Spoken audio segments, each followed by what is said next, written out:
Yep, there's another Toy Story out. They made another one, and I just got home from seeing it. I remember back when Toy Story 4 was announced, even I, someone who's usually very defensive of sequels, wasn't sure it was such a good idea. 3 ended on what seemed such a perfect note, I didn't see how they could top it. 4 came out, and I thought it was okay. The film was fine, but I wasn't a huge fan of the ending. I thought 5 could go either way. The concept and trailers looked interesting, but would it deliver? Would it be worth it? Well, the short answer is yeah.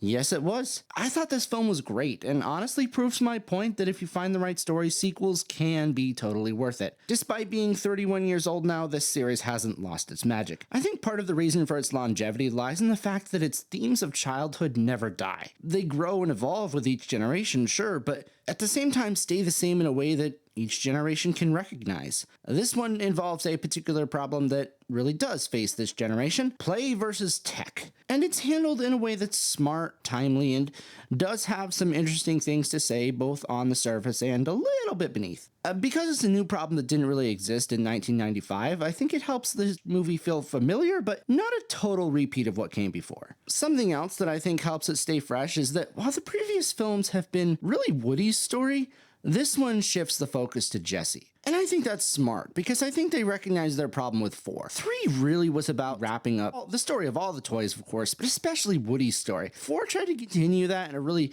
clunky way that just didn't work. So moving on to Jessie, shifting the focus to her, is a really smart way to do it.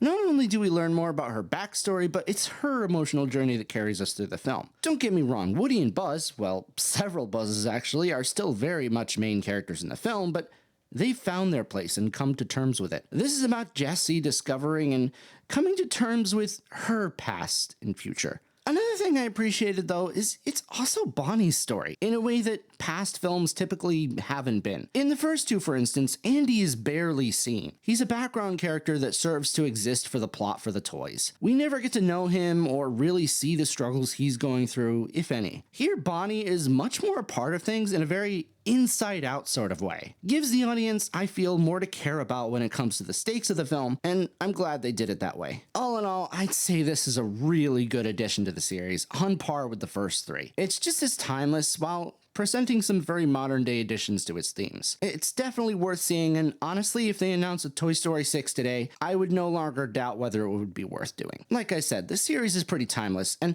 judging by all the kids I saw dressed as Woody, Buzz, and Jessie in the theater, I don't think it's gonna die anytime soon. I don't know if we're gonna get any more movies, but I really do think that future generations are gonna love it just as much as we did. But as usual, guys, let me know what you thought in the comments below. Did you see the movie? Are you going to see the movie? If you saw the movie, what did you think of it? Well, that's all I got for now. See you next week for my review of Supergirl.